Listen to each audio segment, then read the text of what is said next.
Saludos cordiales a cada uno de los participantes en este espacio de extensión rural.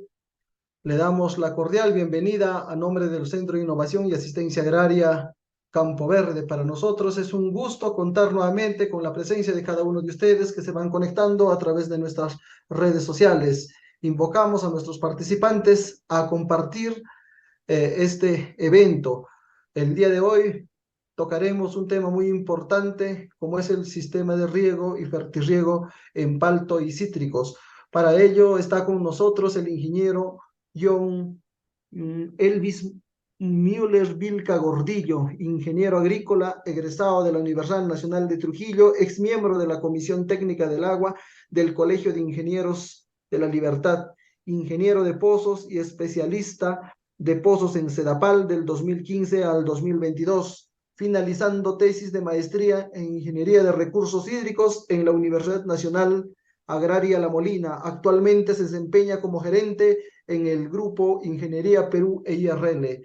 Le agradecemos infinitamente y le damos también la cordial bienvenida a nombre también de cada uno de ustedes.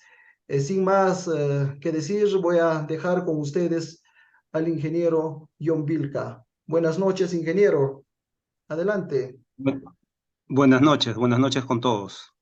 Antes de iniciar, quiero agradecer a la empresa Campo Verde por la invitación para esta charla de riego y fertirriego. Les quiero dar la bienvenida a todos ustedes y espero se sientan a gusto con el desarrollo de los siguientes slides. Vamos a empezar. Bien, vamos a ver un poco de lo que es una secuencia para hablando de diseño de sistema de riego, ¿no? Es necesario saber esto para poder entender el funcionamiento y el comportamiento del sistema en sí. Ya, entonces vamos a iniciar. Voy a coger el lápiz acá. Y quiero que vean esta secuencia que va de izquierda a derecha y da una vuelta, digamos, en U y regresa hacia la izquierda. Entonces, no es algo rígido, ya es una secuencia que yo he puesto simplemente para tratar de retratar el proceso. No es rígido, ¿por qué? Porque yo puedo tener alguno de estos, ¿no? De estos procedimientos al inicio también. Vamos a verlo. Siempre es necesario ir o tener una visita a campo, ¿no? Para levantar la información básica, como se menciona acá. Entonces, en ese sentido, esa información básica puede ser ir y poder ver a qué distancia o qué tipo de fuente de agua tiene, ¿no? A veces llegan porque a mí han llegado y me han dicho, ingeniero, necesito hacer un sistema de riego para X cultivo, ¿no? El que sea, ¿no? Tengo 5 hectáreas y no es así, ¿no? Está bien, él quiere hacer 5 hectáreas, pero uno tiene que conversar y preguntarle, por ejemplo, si esas son todas las hectáreas totales que tiene, ¿no? Y generalmente te das con la sorpresa que tiene o 10 o 15, pero quieren iniciar con 5. Entonces ahí el planteamiento para el diseño cambia, no son 5, sino son 15. Y el diseño del sistema que el cliente debe tener es para 15 hectáreas. ¿Por qué? Porque si uno hace un cálculo para 5, tu cabezal de filtrado, tu matriz, le va a quedar chica para cuando implemente o vaya creciendo a 10 y a 15. No puedes decirle, bueno, vas a pasar de 5 a 10, por ejemplo, saca tu cabezal, pon otro, y así cuando pases a 15, quitas el cabezal pequeño y compras el grande. No es así. Ya, entonces hay casos también en los que realmente tienen las 5 hectáreas, ¿no? Pero bueno, la visita de campo sirve para ver el tema de la fuente de agua, si está cerca, lejos, qué tan lejos está, sacar puntos geodésicos de repente ahora para ayudarse con este tema de los software GIS, te da un panorama general del terreno, el tipo de corriente eléctrica, por ejemplo, también, ¿no? Que vas a utilizar si es que necesitas hacer un electrobombeo, ¿no? Es necesario hacer una visita a campo, ¿no? He visto en algunos casos, solamente lo voy a mencionar, que el cliente llega y como si fuera una receta que va a preparar, no sé, algo y le dicen quiero materiales para 5 hectáreas y el vendedor agarra y le da, toma esto necesitas. Y no es así, ¿no? Pero bueno, entonces miren, acá en levantamiento de información básica es lo que he mencionado, levantamiento topográfico, esto puede ir acá también, ¿no? Si ya llegas a un acuerdo, de repente hay un contrato de por medio, puedes ir con el levantamiento con tus equipos para hacer lo que es la topografía, ¿no? Puedes ver también si el terreno es pequeño, de repente puedes hacer de repente un perimétrico si no hubiera mucho desnivel, ¿no? Ya, pero de preferencia tienen que tener sus curvas de nivel cada metro. Ya, el cultivo también lo pueden haber definido acá al inicio cuando compraron, sino que como les digo, los pongo así para que se note todo esto. Defines el área a regar, tienes que saber este del muestreo de suelo, incluso de agua, ¿no? ¿No? Que podría estar acá también, ¿no? Al inicio. Vas a hacer topografía, análisis del suelo o muestreo de suelo para un posterior análisis del suelo y muestreo de agua para un posterior análisis de agua. La elección del método de riego, bueno, he separado acá, más bien, como a veces utilizo algunas diapositivas de algunas otras exposiciones que he tenido, en este caso debería ser acá goteo y no va a ser aspersión como está acá, no va a ser microaspersión, ¿no? ¿Ya? Bueno, tienes el diseño agronómico y el diseño hidráulico, ¿no?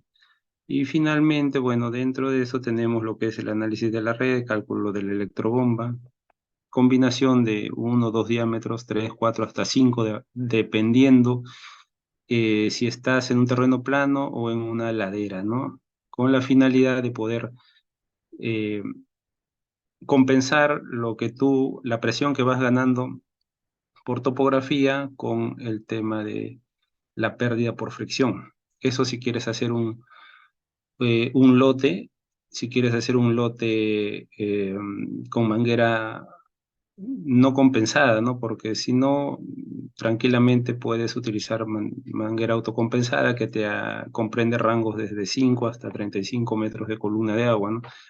Con lo cual no te harías mucho tema, ¿no? En el tema de combinar los diámetros. Sin embargo, la autocompensada es más cara, ¿no? La manguera es más cara que la no compensada. Diseño el cabezal, una simulación de la red y sacar una lista de materiales y presentación de planos en lo que es el software AutoCAD, ¿no? Para el proyecto que estés haciendo. Bien, vamos a avanzar porque tenemos 1 hora para la exposición. Bien, entonces, hablando en ese sentido, tenemos lo que son los sistemas de riego localizado. ¿Por qué digo riego localizado? Porque involucra al goteo y a la microaspersión, ¿ya? Y que son generalmente estos tipos de sistemas. Bueno, ahora prevalece el sistema de riego por goteo, es el que está teniendo mayor acogida, ¿no? Para lo que son estos cultivos como los frutales, ¿no? La microaspersión también, por eso es que la voy a también mencionar, ¿no? Para esta presentación, ¿no? Con prevalencia del sistema de riego por goteo. Entonces, tenemos acá un pequeño esquema en el cual se puede apreciar una fuente de agua, en este caso puede ser se ve un reservorio, eh, o podría ser de repente, si le damos una cierta forma, acá podría ser agua que estás captando de repente de una canalización. Lógicamente hay que tener mayor digamos, obras de estructuras para su tratamiento en el tema de calidad física, ¿no? Pero podríamos dejarlo como un reservorio, ¿no? Este es un pozo, ¿no? Es un pozo en el cual, bueno, el filtro principal que ustedes ven que prevalece acá es el hidrociclón y para estos tipos de fuente de agua es los filtros de arena como filtro principal, ¿no? De ahí puedes hacer combinación con filtro de anillo, de malla, ¿no? Como filtro secundario. vas a tener una línea principal o matriz. Acá, antes de eso, perdón, también acompaña el tema del sistema de fertilización, ¿no? Donde tienes el NPK, ya que va a entrar a tu sistema para poder nutrir a la planta, ¿no? Entonces vas a tener la red de distribución, en la cual, bueno, ya después va a pasar al arco de riego para que se distribuya a través de la divisoria y salga o entre a las mangueras a través de la conexión que se llama el bigote, ¿no? Que es un tramo de manguera ciega, ¿no?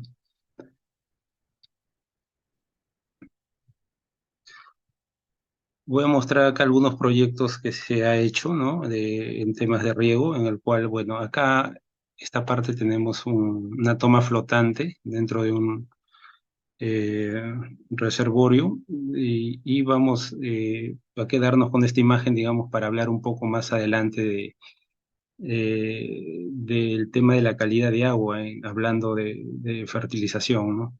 Tenemos un desarenador. Esta es una imagen de un filtro, bueno, de piedra se le llama, ¿no? Que básicamente tiene una canastilla acá adentro para simplemente hacer una filtración de gruesos que pueden caer dentro de este reservorio y puede ser captado por la toma flotante que ven acá, ¿no? Llámese de repente alguna rama, hojas, una bolsa, restos de algo que han sido arrastrados por el viento, incluso peces, ¿no? Que puedan quedar acá, ¿no? Los manifolds, ¿no? Los manifolds, la tubería de fierro, cédula 40, que es cómo es que se arma con la que se arma el sistema de filtración, ¿no? En este caso pueden ver que tenemos acá un retrolavado manual, ¿no? Acá están los filtros de anillos, el retrolavado es manual y bueno, tienes la estructura, digamos, común a todos los sistemas de riego, ¿no? Una tubería de donde salen las derivaciones para que sea de agua para que sean filtradas por los filtros, luego que hace el trabajo de filtración entran a la parte o el tubo de abajo en el cual continúa, ¿no? Hacia el campo. Va a pasar por una válvula principal, válvula hidráulica con piloto sostenedor o también, perdón, regulador y también sostenedor de presión, un hidrómetro, ¿no? Tienes un manómetro y las válvulas de aire en el ganso de bajada, ¿no? Los proyectos de riego también estoy mostrando acá, bueno, acá está la continuación, ¿no? De lo que estoy mencionando, acá está el hidrómetro, ¿no? Ya, ya lo he mencionado. En este caso tenemos un proyecto que se hizo hace ya algunos años, en el cual se implementó esta parte, ¿no? Que es la tubería ciega, ¿no? Esta tubería ciega para poder tener acceso a hacer un mantenimiento dentro de, de los manifolds, ¿no? Las tuberías de fierro. El arco de riego que va de repente en la esquina de un lote, teniendo en cuenta que sea la parte alta, ¿no? del lote en sí, y lo cual amerita tener una válvula de aire. Tenemos también de esta forma, en el cual no tienes una válvula de aire.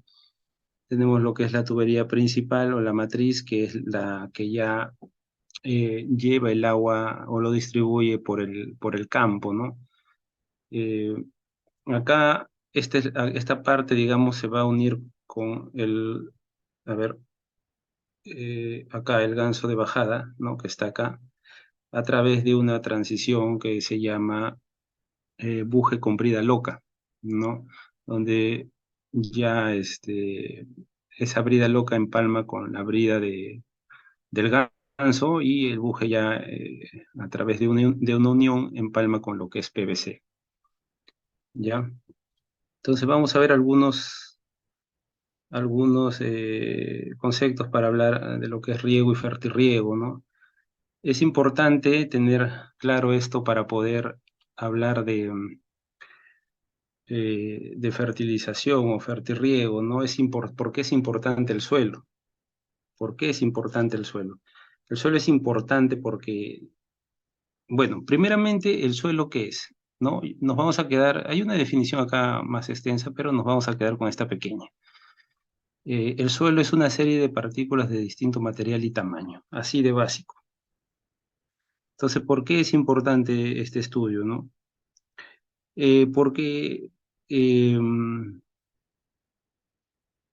tiene que ver con la vida orgánica, ¿no? Porque ahí está, bueno, la parte orgánica se apoya sobre el suelo, ¿no? Y por eso es importante conocer la superficie de cada uno de estos, de estas partículas, ¿no? Y su aporte al sistema, ¿no? Al sistema suelo, ¿ya?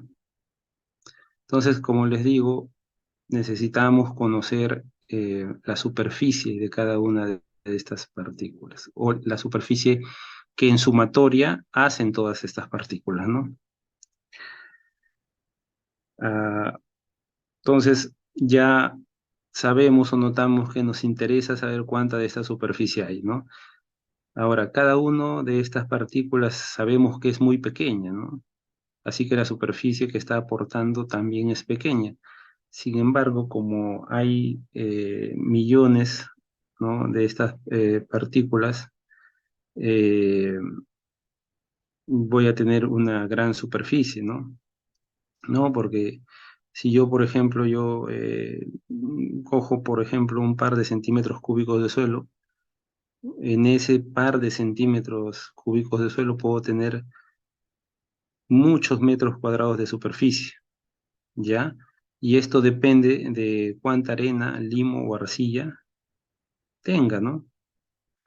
¿Ya? Eso está relacionado con la proporción de cada una de ellas, ¿no? Y también está relacionado con lo que es erosionar el suelo, ¿ya? ¿Qué quiere decir eso? Que una de estas superficies, digamos, perdón, que una de estas componentes se pierda, ¿no? Y esta superficie grande se pierda, y con eso el suelo ya no sea capaz de sustentar la vida orgánica, ¿ya?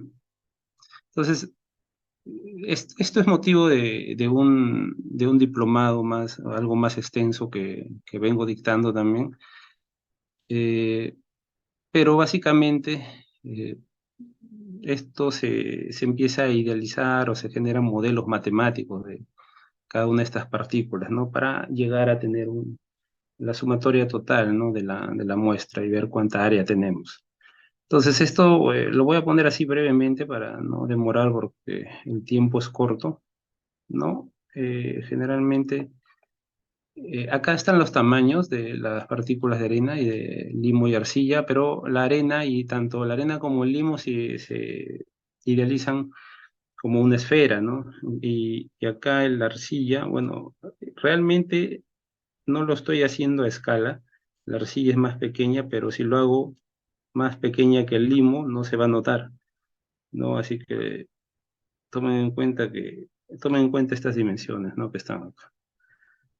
¿Ya? Entonces, eh, les voy a dejar acá para hallar la superficie, ¿no? La superficie, tanto de arcilla como limo, que se representan como esferas, va a ser 4 pi r cuadrado. De esta forma hallan cualquiera de estas, ¿no?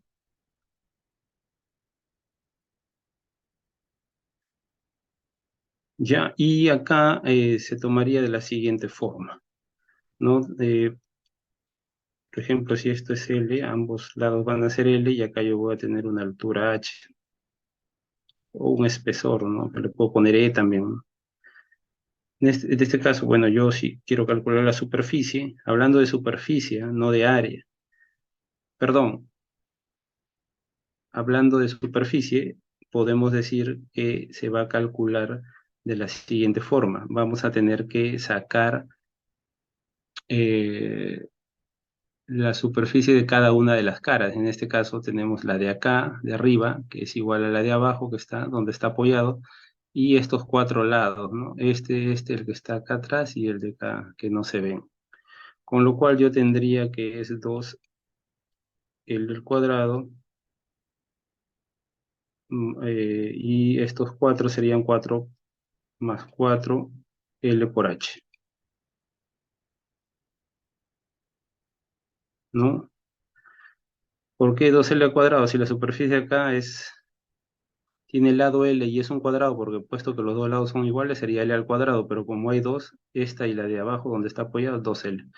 Más 4 veces este lado que es idéntico en el perímetro, ¿no? Más 4L por H, pues L por H, ¿no?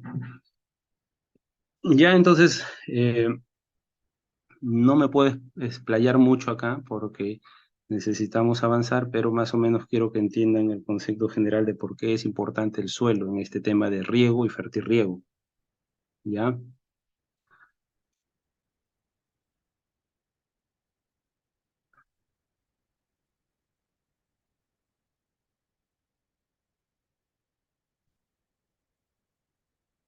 Bien, entonces, en ese sentido, como ya vimos el tema de las partículas que componen el suelo, la definición de textura del suelo sale de forma natural, ¿no?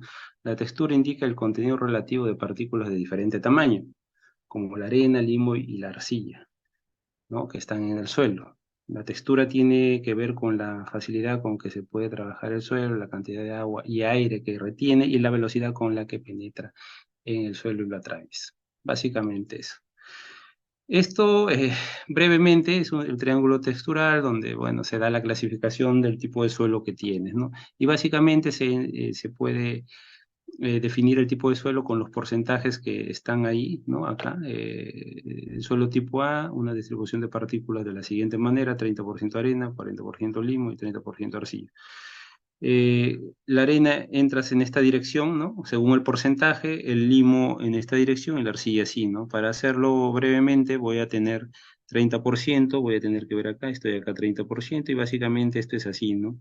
Me voy a prolongar simplemente para que vean que esa es la línea, ¿no? Con lo cual voy a ver ahora el porcentaje de limo que está acá, ese 40, ¿no? ¿No? 40. Y esto todo debe sumar 100, ¿no? Tengo 30 y 40. Miren, mi intersección está acá, 30 y 40 es 70. ¿Cuánto le falta para 100? Le falta 30. Y efectivamente acá tengo estos 30 de acá, que va a ser lógicamente acá, ¿no? Y el suelo va a ser franco arcilloso. Ya, entonces ahí tengo tipo de suelo para ese ejemplo. La densidad aparente y la densidad real también es importante saberla. ¿Cuál es la diferencia? Bueno, que, por ejemplo, si tú tienes a ver, un minutito, por favor. Si tengo, por ejemplo, acá un tubo de ensayo, ¿no? Acá tengo acá mi graduación, ¿no? No voy a dibujar mucho porque, bueno, eh, no tenemos mucho espacio, ¿no? Digamos, para explayarnos, pero esto es en la muestra de suelo, ¿no?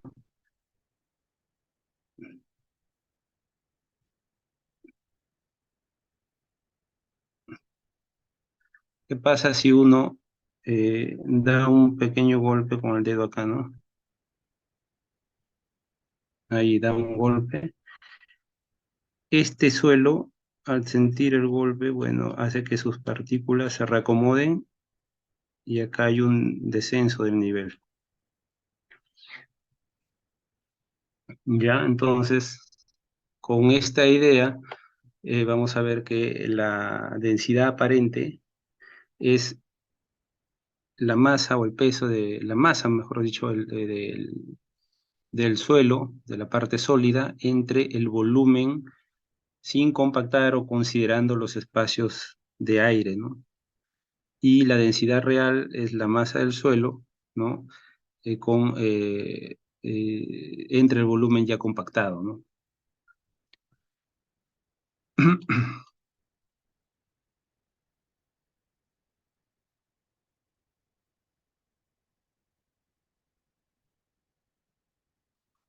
En el tema del uso consultivo, el uso consultivo y lo que es la evapotranspiración, he visto que lo toman como conceptos, digamos, idénticos o similares, ¿no?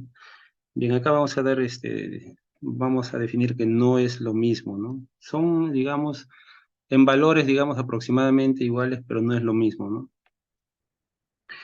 Eh, Hablemos de evapotranspiración, ¿no? En este gráfico lo voy a hacer, detallar un poco. Entonces vamos a tener que el concepto de evapotranspiración viene de, digamos, combinar dos fenómenos, ¿no? En el cual es la transpiración que se ve acá de la planta, del ser vivo, que es la planta, ¿no? Transpira el agua, y la evaporación de una superficie húmeda, ¿no? Ambos conceptos dan lo que es la evapotranspiración, ¿no? Evapotranspiración. Ya, evapotranspiración es eso.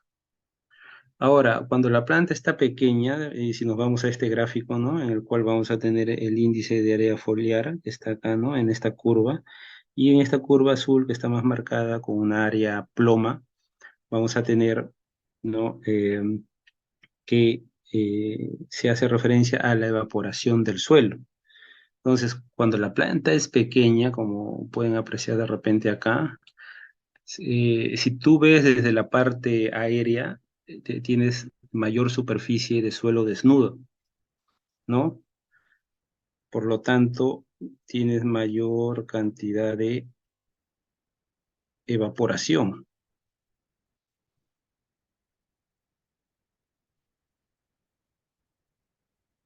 ¿ya?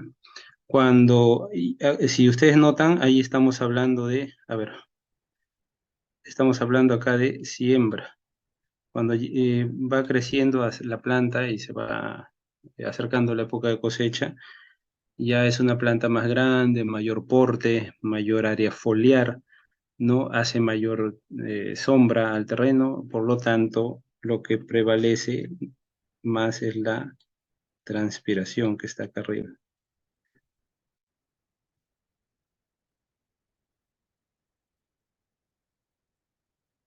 Ya, básicamente eso en este slide. Ya, entonces,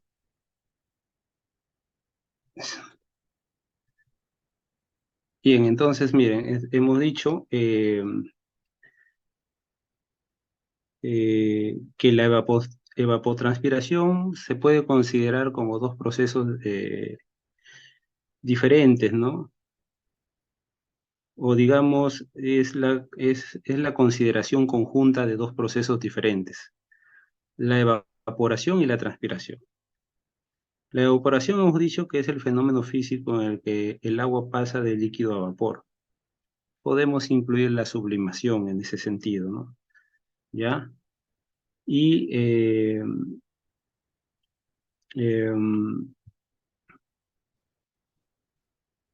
la transpiración es el agua que se despide en forma de vapor de las hojas, ¿no? De las hojas de las plantas, del árbol, ¿no?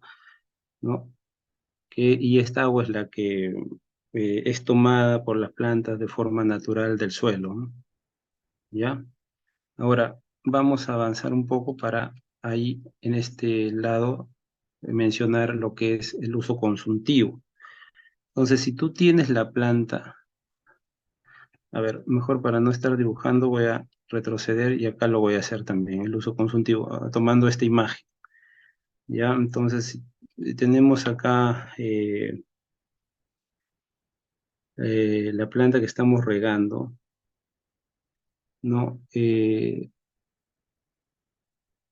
Vamos a tener dos cosas acá, ¿no? Los voy a poner acá, ya, voy a poner acá arriba, voy a señalar acá arriba. Ya, vamos a tener esas dos cosas. ¿Qué tenemos acá? Bien. Vamos a tener lo que es la evapotranspiración. No lo voy a escribir todo, pero ya escuchan que es la evapotranspiración. Más que, más el agua que la planta, digamos, retiene para su nutrición, ¿no? Agua para nutrición, ¿ya? Nutrición. ¿ya? El agua que la planta retiene para su nutrición. En lo que es la evapotranspiración, la cantidad o porcentaje podremos decir que es del 99% y acá es del 1%. Ya la suma de ambas, que da el 100%, es lo que se llama el uso consultivo. ¿Ya? Por eso es que a veces, bueno, cuando se hace el cálculo de la evapotranspiración, ¿no? Real, ya, como no hay mucha diferencia entre los valores, se toma ese valor para cubrir las necesidades hídricas de la planta, ¿no?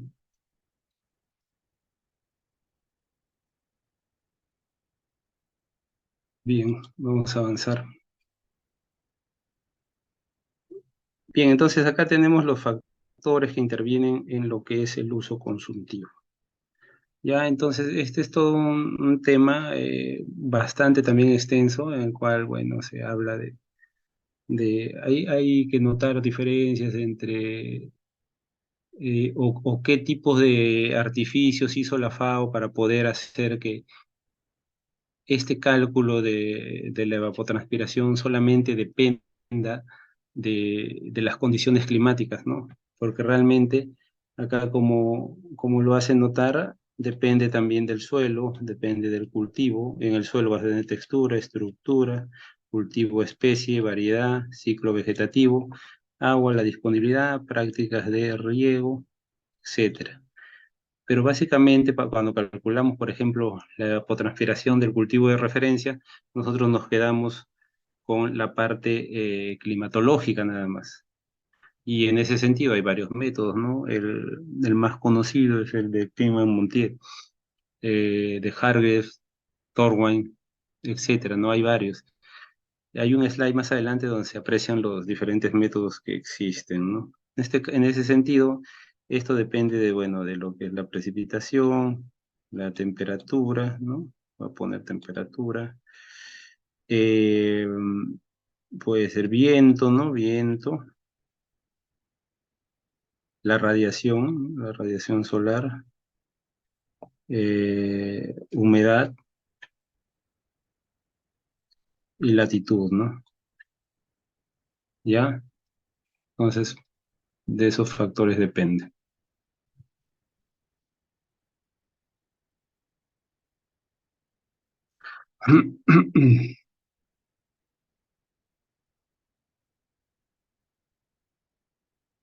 Bien, entonces también hay que conocer para estos conceptos al momento de regar y hablar de lo que es las láminas, ¿no? Las láminas de riego que son aplicadas al cultivo que estemos manejando, ¿no? Al cultivo, ¿no? Entonces, miren, voy a utilizar nuevamente acá el plumón.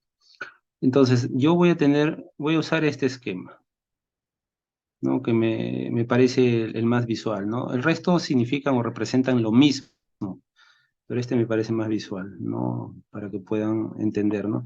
En el suelo existen tres fases, ¿no? O como ven acá, la parte sólida, la parte de agua líquida y la parte de lo que es el aire o el gas. Entonces, voy a borrar acá para que no se crucen las líneas que voy a hacer. Entonces, miren, vamos a tener los dos extremos, que son saturación y suelo seco, ¿no? O seco. Entonces, en la parte de arriba, saturación, podemos ver que solamente existen o coexisten la parte líquida y la parte sólida. La parte aire no está, ¿no? Ya es cero. Donde nos ubicamos nosotros es en capacidad de campo y punto de marchitez, ¿ya? Porque en la parte seca, como ven acá, también existe, ya no hay agua, solamente existe aire y suelo, o parte sólida. Entonces, si nos ubicamos en capacidad de campo y punto de marchitez, eso es lo que es el agua aprovechable, o la humedad aprovechable, ya que está acá, esto, ¿no? Humedad aprovechable, es esa altura. Sin embargo, sabemos que no podemos llegar hasta esta parte de punto de marchitez. Nosotros llegamos a esta parte que es el umbral de riego, o el agua rápidamente aprovechable o fácilmente aprovechable, que va a ser un porcentaje que nosotros vamos a permitir que disminuya el agua, ¿no? Que varía según el tipo de cultivo. Ya, entonces, cuando llegamos a este punto, riegas. Y así vuelves, riegas, riegas, riegas. Ya, como les digo, esto y esto es lo mismo que acá. Ya, otro concepto que ustedes deben manejar es el de acá que voy a exponer con este gráfico, ¿no? Nosotros, según lo que vemos, estamos viendo que se está, eh, digamos, vertiendo una cantidad de agua, 1 litro de agua en un espacio de 1 metro cuadrado, ¿no? Ya, esto me va a generar acá una altura, y esa altura es de 1 milímetro. Ya, este es 1 milímetro. Entonces, más o menos, de acá viene el concepto de lo que es módulo de riego, que se calcula con el razonamiento siguiente que vamos a ver.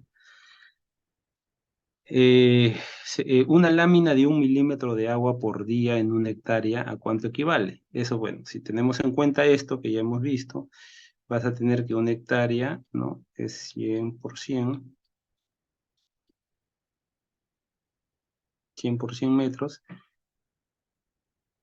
por 0,001 metros, ¿no? Que ese es el milímetro.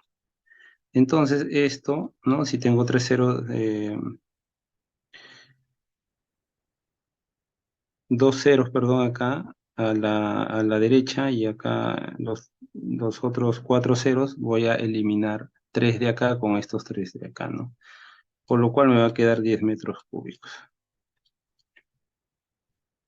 ¿no? 10 metros cúbicos, ¿no? 10 metros cúbicos día, ¿no?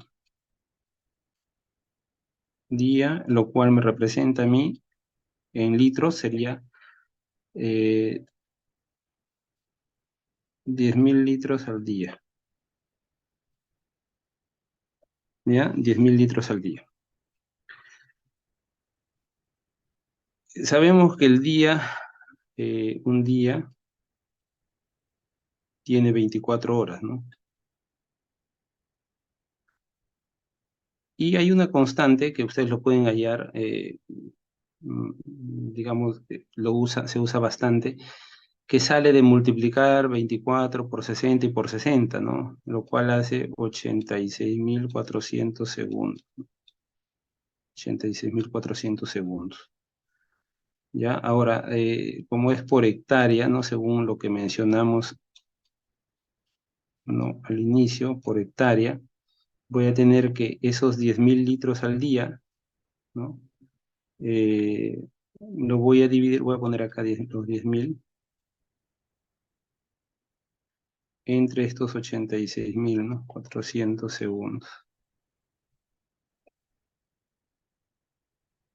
¿Ya? Entonces, ¿esto qué me va a dar? Esto sale 0,116 litros por segundo por hectárea. Entonces, ¿qué significa esto? Dice, esto significa que vamos a tener, o digamos, una dotación de 1 milímetro de agua, ¿no? Si tú quieres una dotación de 1 milímetro de agua, equivale a un caudal fijo de 0,116 litros por segundo por hectárea. Eso es básicamente lo que significa eso. Ya, entonces vamos a avanzar porque nos está ganando el tiempo un poco.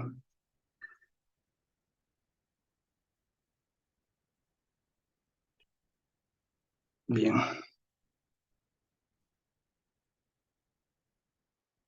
Bien, entonces miren, también tenemos esta parte en la cual, bueno, tenemos los tipos de suelo, ¿no? En esta parte En la imagen izquierda tenemos los tipos de suelo que tenemos de acá en la parte inferior. Eh, lo que es la arena, ¿no? Arena, franco arenoso, suelo franco, franco limoso, franco arcilloso y arcilloso. ¿Ya?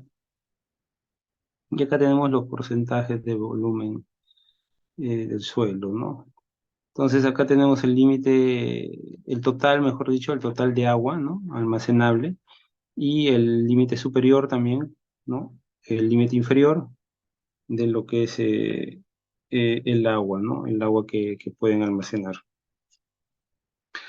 Tenemos un triángulo que no sería el triángulo textural, sino es un triángulo del contenido de agua que almacenan los suelos, ¿no? Eh, las curvas que tenemos acá son, un suelo tiene generalmente dos curvas, ¿no? Una que es de secado y otra de humedecimiento, ¿no? En este caso, esta es la curva de secado y la de humedecimiento. Ya vamos a tener que, bueno, la lámina de agua aprovechable va a ser la diferencia entre capacidad de campo y punto de marchitez por la profundidad radicular efectiva entre 100. Ya. Eh, Hablando de lo que es evapotranspiración de referencia o de cultivo de referencia, bueno, dentro del manual 150, perdón, no, es manual 56 de la FAO, pueden encontrar todo más definido, ¿no? Sería interesante que lo puedan leer, ¿no? Es extenso, yo lo sé, pero te aclara bastantes cosas. Te da un mejor panorama de lo que es, cómo se ha calculado la ETO y qué factores intervienen. Pero básicamente es acá, como menciona, se aplica a un cultivo específico estándar o de referencia, habitualmente gramíneas o alfalfa, generalmente el grazno, entre 8 a 15 centímetros de altura uniforme, de crecimiento activo que cubre totalmente el suelo y que no se ve sometido a déficit hídrico. Es por lo anterior que en los últimos años está reemplazando lo que es la ETP. También habla de un albedo de 0,23, ¿no? Bueno, acá lo que es interesante notar es que hay para condiciones estándar y para condiciones no estándar. Para condiciones estándares, básicamente es cuando, bueno, tienes disponibilidad de agua, tienes una planta vigorosa que no tiene plagas, no existe lo que es salinidad, ¿no? Buenas prácticas de manejo, etcétera, ¿no? Y para condiciones no estándar, en la que se calcula, bueno, una lámina adicional es cuando no tienes disponibilidad de agua, salinidad, la planta tiene o está atacada por plagas, ¿no? Etcétera, ¿no? Es, es el opuesto, ¿no? Bueno, esto pues, lo dejo para que le puedan dar una lectura veloz, pero creo que les van a compartir las diapositivas. Eh, el tema este de la evapotranspiración real, ¿no? Actual, bueno, es básicamente el cálculo después de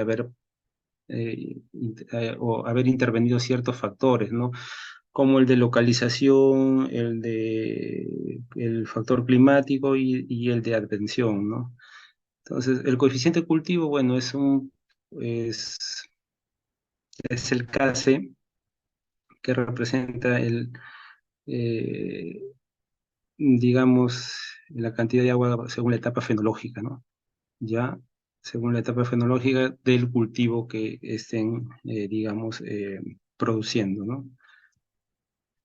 Acá están los métodos que les dije, el Pigman y el Hargrave, y hay otros para calcular lo que es la evapotranspiración del cultivo de referencia. El tema de lo que es la profundidad radicular, ¿no? Radicular efectiva, eh, según las investigaciones se ha visto que una planta cuando estás al 75% de la profundidad o tres cuartas partes de ella, ya o puede absorber un 90% del agua. Y en el último cuarto, para llegar al 100%, solamente el 10%. Con lo cual se cree que esa parte final es simplemente, básicamente, para el anclaje de la planta, ¿no? Y en ese sentido, la profundidad radicular efectiva Estamos hablando del 70% de la radicular total.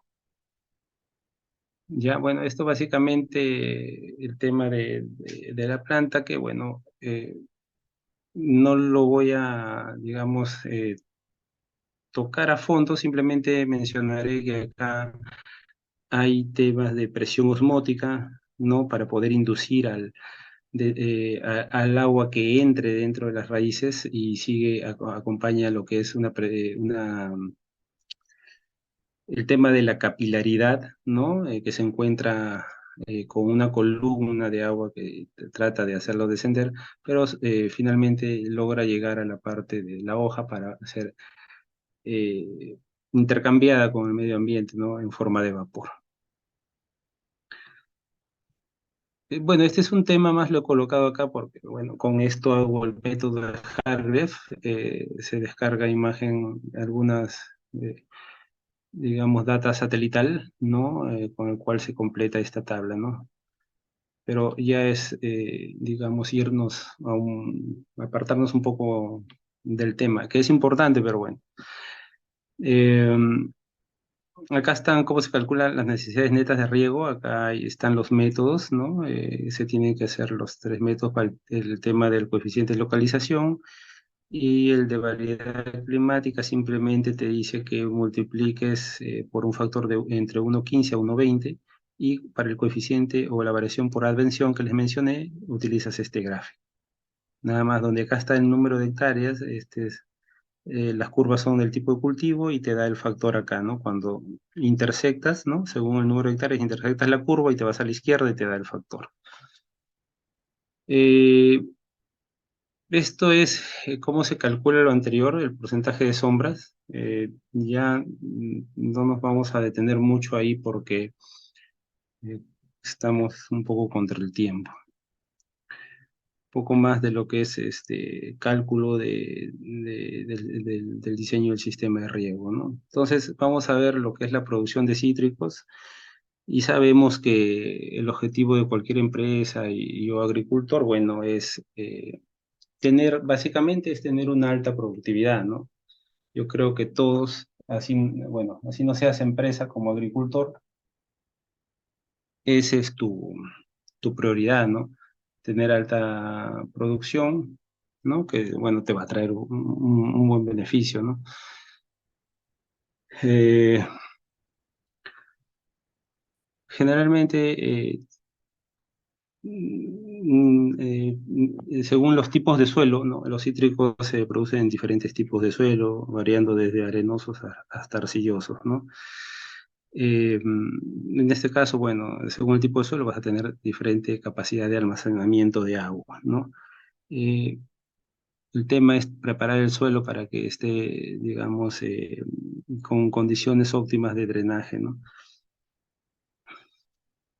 Ahora, el crecimiento radicular menciona el slide que ocurre cuando las temperaturas del suelo están entre 12 y 35 y el crecimiento más intenso ocurre entre 25 y 30 perdón, 30 grados centígrados, ¿no? Entonces, no solamente eso, también vamos a ver que depende del pH, ¿no? Del pH y vamos a enfocarnos un poco más en el tema de lo que es la calidad de agua. Esta parte...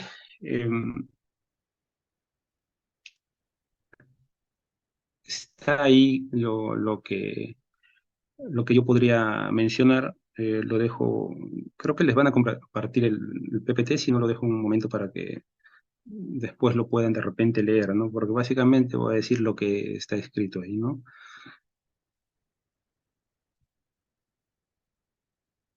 Básicamente porque ¿por qué utilizar riego de precisión en la producción de cítricos? Porque controla el desarrollo de la planta y el tamaño de la fruta. Puedes decir que optimiza tus recursos con riego de precisión, asegurándote que el agua y fertilizantes no se desperdicien, aplicándolos directamente a la zona de la raíz de los árboles sin evaporación ni lixiviación. Gestión eficiente cuando y donde quiera, ¿no? Básicamente eso. Hay algunas razones de por qué elegir riego por goteo para palta, ¿no? Aplicación precisa y frecuente del agua, así como los nutrientes, ¿no? Riego de precisión y fertirrigación significa que puede alcanzar tus objetivos de rendimiento cada año. La palta tiene una zona de raíces ancha y no hay, y no muy profunda, ¿no? Con poca tolerancia a la sequía.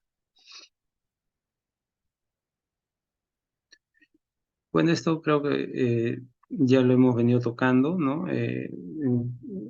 No hay mucho que decir ahí, más lo que pueden apreciar ahí en el slide. En el sistema de riego por microaspersión, bueno, básicamente es una variación de lo que es el riego localizado, ya que comprende al goteo y a la microaspersión nada más, ¿no? Hay en algunos sitios, ya no he visto por acá, ¿no? O no me he topado con riego por microaspersión para frutales, pero en algunos otros lados sí aún se está usando, ¿no? Y básicamente tiene este arreglo que aprecian acá, ¿no? Microaspersores a cierta equidistancia del eje central del árbol, y cuando el árbol va creciendo y va teniendo más porte, tiene un pequeño deflector que se quiebra o se rompe para que el chorro, digamos, alcance mayor diámetro, ¿no? Acá hay ventajas y desventajas del riego por microaspersión, así como las hay para el riego por goteo. Nos vamos a centrar en riego por goteo porque básicamente es lo mismo, tiene lo mismo, ¿no? Entonces, podemos decir mejor aprovechamiento del agua con eficiencia de riego del 90% frente al 50% de riego por gravedad, facilidad para realizar fertirrigación, disminución de riesgo de enfermedades, reducción de la mano de obra, ¿no? Lógicamente, al no regar toda la superficie del suelo, no hay proliferación de malezas, por ejemplo, a nivel de todo el lote, ¿no? Y si las hay, será en la línea de goteo, ¿no? Incrementa la productividad de la calidad de los cultivos, riegos de alta frecuencia, lógicamente, ¿no? Teniendo en cuenta ese umbral de riego o la lámina rápidamente aprovechable, no pasar ese porcentaje, ¿no? Y facilita la automatización. Como desventaja, bueno, no sería una desventaja porque el coste de la instalación es único, ¿no? Para ese proyecto, y lo que tú vas a cosechar en adelante va a ser, digamos, entre comillas, perenne, ¿no? El alto coste de mantenimiento, bueno, pues necesidad de mayor preparación técnica del agricultor, necesidad de fertilizantes totalmente solubles, ¿no? Etcétera. Ya, entonces, yendo a lo que uno necesita ya para entrar, básicamente, ¿no? En temas de, de fertilización, ¿no? Vamos a tener que hacer un muestreo de suelo, ¿no? Muestreo de suelo, en el cual vamos a tener eh, las fases que se pueden apreciar ahí, ¿no? En este caso, bueno, voy a escribir nuevamente por acá, este es del muestreo, ¿no? El muestreo. Hay diferentes materiales y técnicas para poder hacer un buen muestreo. Ya, acá es la preparación de la muestra, ¿no? Preparación de la muestra, ¿no? Para, bueno, su posterior análisis, ¿no? Su posterior análisis, que es el de acá.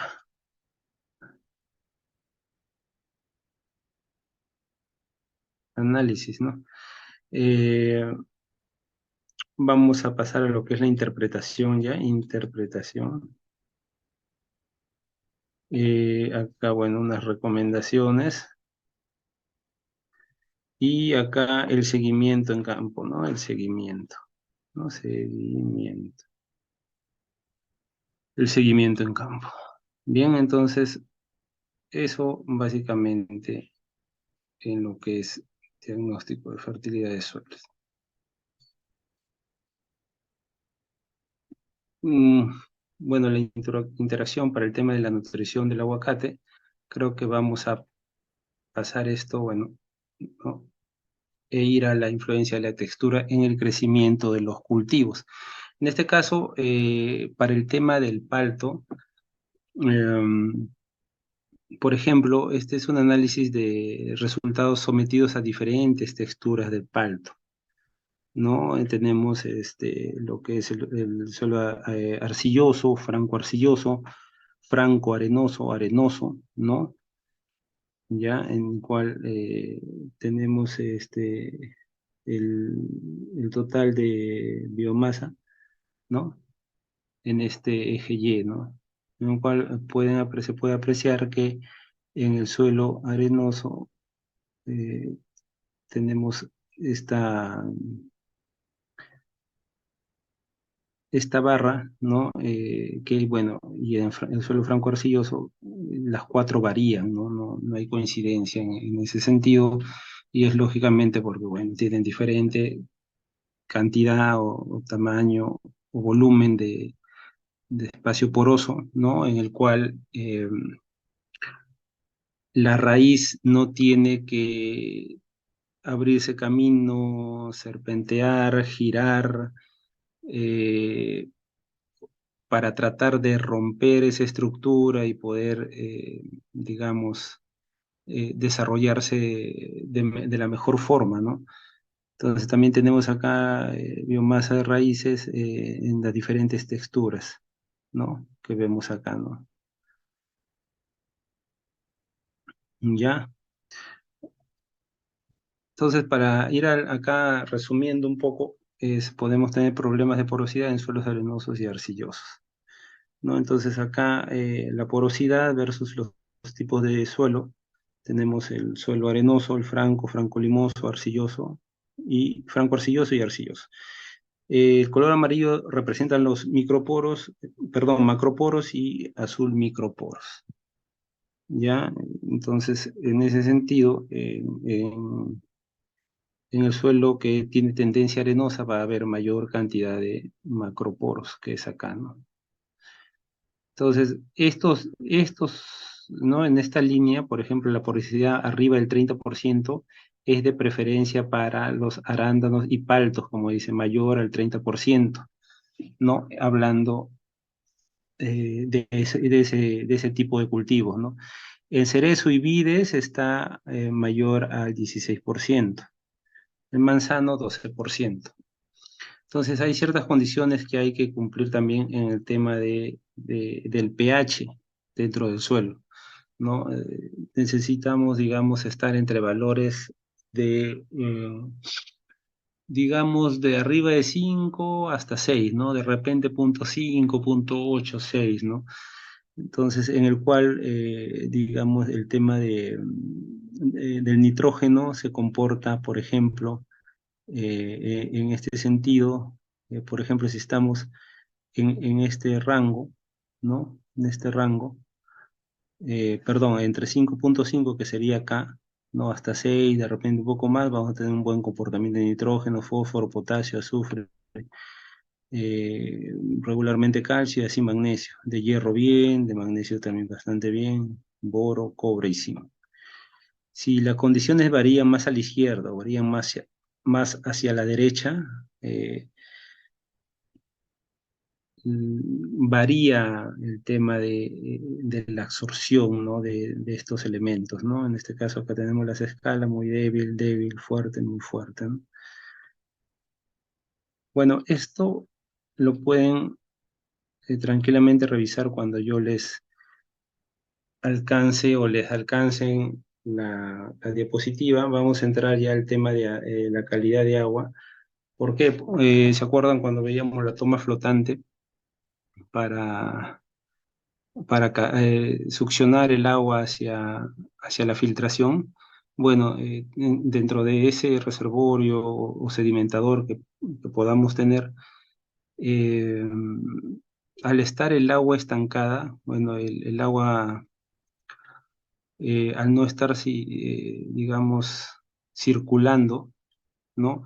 Vamos a tener que la concentración del oxígeno va a ser menor, ¿no? Esto genera más dióxido de carbono o CO2, ¿no?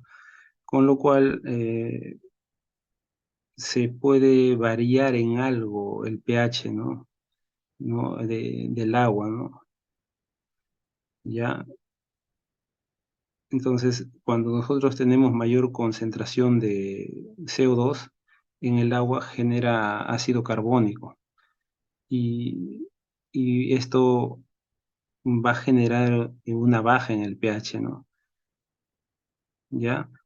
Lo cual va a generar concentración de sales, ¿no? Aparte de generarme lo que ya sabemos que es la proliferación de algas, ¿no? Algas y si son colonias de estas, bueno, van a ser lamas, ¿no? Entonces, para lo cual, bueno, se va a tener que hacer un mantenimiento con lo que es sulfatos de cobre, ¿no? ¿Ya? Entonces, hay diferentes formas de, de tratar esto, hacer que el agua airee, ¿no? Con algunos flotadores que van con unos oxigenadores, ¿no? Algo similar a lo que hacen en las peceras, ¿no? Para que, bueno, eh, exista oxígeno dentro de ellas, ¿no? Mm, Entonces, miren, yo acabo de tener un análisis de agua, ¿no? Que es importante porque cuando uno va a diluir su fertilizante necesita conocer esto, ¿no? Necesita saber, no es así diluir por diluir. No es que yo compro el fertilizante, me han dicho hecho esta cantidad y hay que conocer por qué hacer esto. Es por eso que en esta presentación me voy a enfocar en el tema del análisis de agua, ¿no? Entonces, ¿cómo yo sé o cómo compruebo que el análisis de agua que me han entregado, en este caso que ven en pantalla, es correcto? ¿Cómo yo me doy cuenta? ¿Cómo lo noto? Básicamente, o teóricamente, dice que la suma de los cationes y aniones deben ser iguales, ¿ya? La suma de cationes y aniones deben ser iguales, teóricamente, ¿no? En la realidad se va a permitir una variación de un 10%, ¿ya? Entonces, si yo, sabiendo eso, reviso mi análisis de agua, voy a estar que mi suma de cationes no es igual, ¿no? Pero es bastante similar, ¿no? Tendría que ver si está en esa variación del 10%, ¿ya? Entonces, en este caso, puedo ver que está bien, ¿no? ¿No? También la suma de los cationes o aniones me da un estimado de lo que es la conductividad eléctrica, ¿ya? La conductividad eléctrica.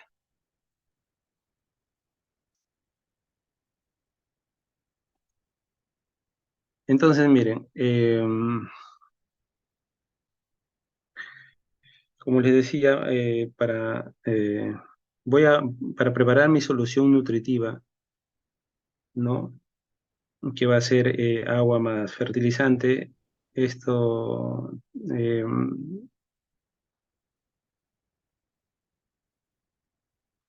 va a tener una combinación, bueno, o me va a generar un pH, ¿no? ¿No?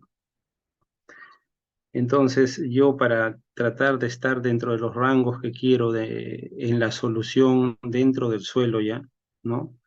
Porque al tener contacto la solución madre con el suelo, voy a tener no el pH que medí en la mezcla, ¿no? No, esta se va a combinar con el pH del suelo. Y este tema no es un tema aritmético, ¿no? Si yo digo tengo 5 en la solución que he preparado y, por ejemplo, en el suelo tengo 7, por decir un número, yo voy a hacer 5 más 7 12 entre 2 6. No es así, ya no es así. Ya, entonces hay veces que voy a tener que adicionar ácidos, ¿no? Ya,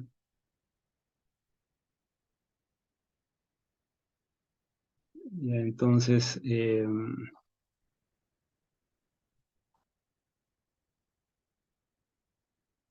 a ver, entonces, ya, entonces, como les mencionaba, este tema del pH no es aritmético, ¿no? Ya, entonces, bien, tocando el tema de acidificar el agua, ¿no? Para para usarlo, ¿no? En tema de fertirriego, lo puedo hacer usando lo que es el ácido fosfórico, puedo usar ácido nítrico, ácido sulfúrico también, ¿no? O lo que se llama como quemadores de azufre, ¿no? ¿Ya?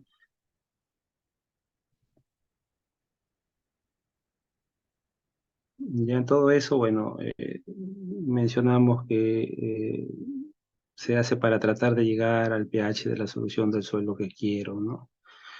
Evidentemente no es fácil de hacer, ¿no? ¿No? Tenemos que conocer también lo que se llama la capacidad buffer del suelo, ¿no? Ya es el tema de la resistencia a cambios bruscos del pH, ¿no? Porque finalmente el suelo va a tender a volver a su estado normal, ¿no? Entonces,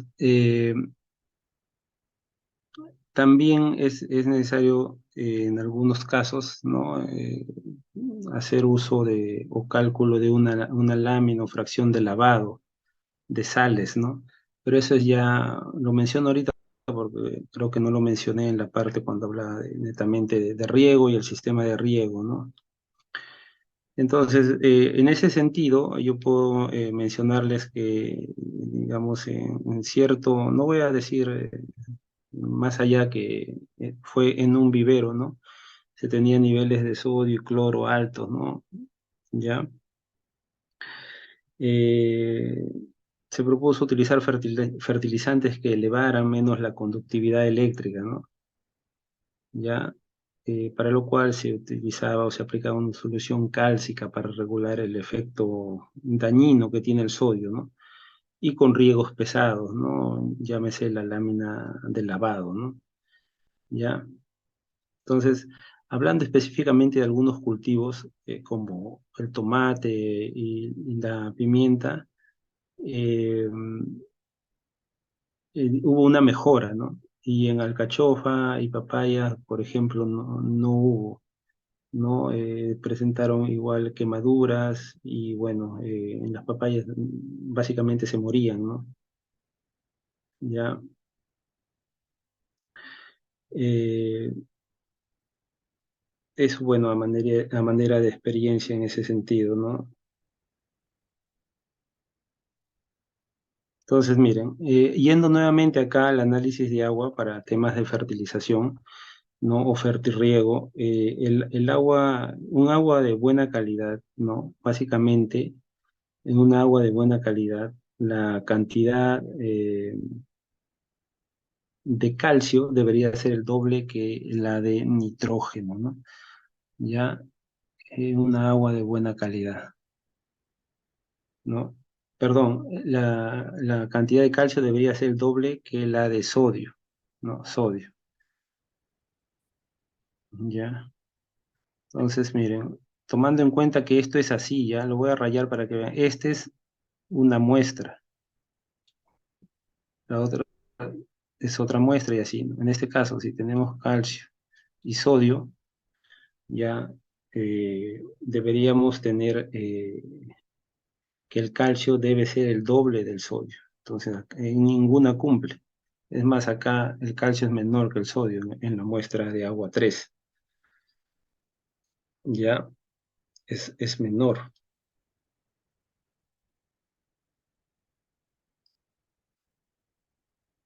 Ya, entonces, eso se debe ver para saber que estamos en una agua de buena calidad, ¿no? En el tema de lo que es los bicarbonatos, ¿no? Eh, Cuando el agua tiene más de 2 miliequivalentes, ¿no? Más de 2 miliequivalentes, estamos hablando de un agua dura ya, ¿ya? Hay que tener en cuenta ese dato porque esa agua dura nos va a complicar en lo que es el sistema de riego en sí. Un minutito.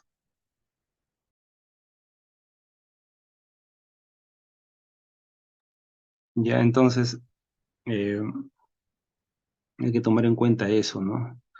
¿Y por qué? Porque nos va a ocasionar problemas de obturación de goteros, ¿no? Por formación de precipitados, ¿no? En este caso, por ejemplo, el bicarbonato reacciona con el calcio y con el magnesio y forman carbonato de calcio y carbonato de magnesio, con lo cual se tapan los goteros, ¿ya? Es por esta razón que también hay que acidificar, como les venía diciendo, el agua. Hay que acidificar el agua, ¿no? Para variar el pH. Ahora, otro tema también que involucra esto, porque a veces he visto, por ejemplo, en el caso de las aplicaciones de insecticidas o fungicidas, ¿no? Muchos de los ingredientes activos, ¿no? De los productos son sensibles a la alcalinidad, ¿ya? ¿Y qué significa esto, no? Que estos ingredientes se hidrolizan fácilmente, ¿no? Lo cual afecta la vida útil, ¿no? Afecta la vida útil de esto. Entonces, a veces ven que al aplicar, ¿no? Estos productos con ese tipo de agua, no obtienen el resultado esperado, ¿no? Y piensan que es tema del producto y no es tema del producto, el tema es tu agua, ¿no? El agua es el que no está, digamos, en las condiciones para ser combinada con el producto y posteriormente aplicada, ¿no? Hablando del tema fitosanitario, ¿no? Y lo que ustedes pueden aplicar en ese sentido también son ablandadores de agua, pero si se dan cuenta son productos ácidos, ¿no? Con lo cual se confirma el tema que les digo de acidificar el agua, ¿no?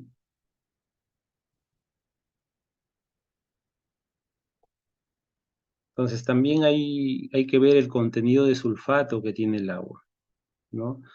El sulfato como anión también va a precipitar con el calcio, ¿no? Eh, Va a formar sulfato de magnesio, ¿no? Y eso me va a ocasionar los precipitados de los que estoy mencionando, ¿no? Entonces, ya más o menos, ya para finalizar,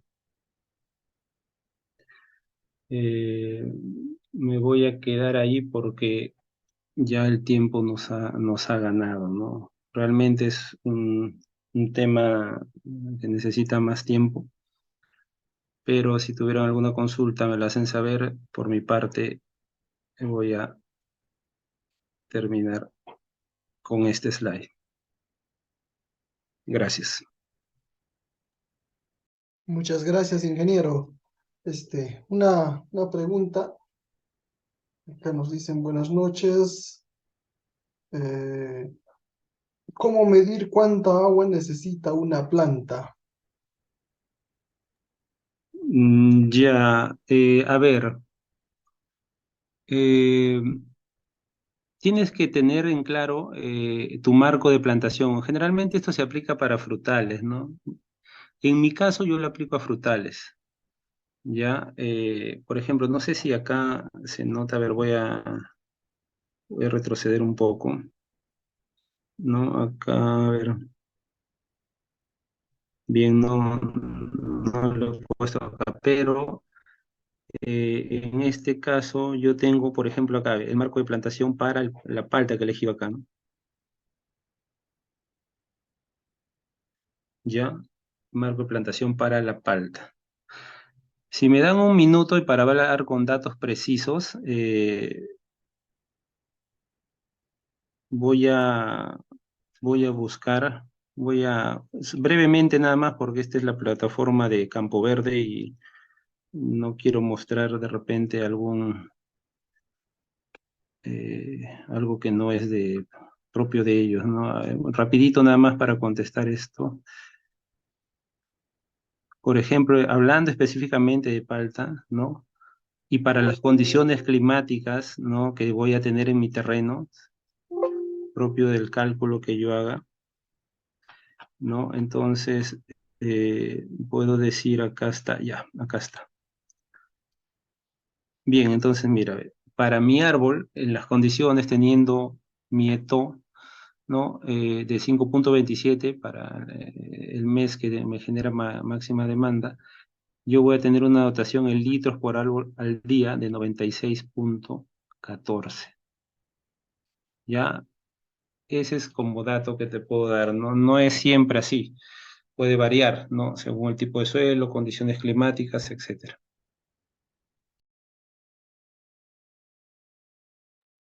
Excelente. Otra consulta.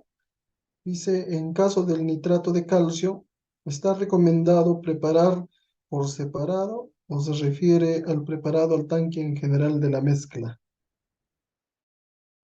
El nitrato de calcio, pero no entendí bien la pregunta. A A ver, ver, dice, ¿me lo puedes repetir o de repente pueden hablar? a ver, en caso del nitrato de calcio, ¿está recomendado preparar por separado? ¿Se refiere preparado al tanque general de la mezcla?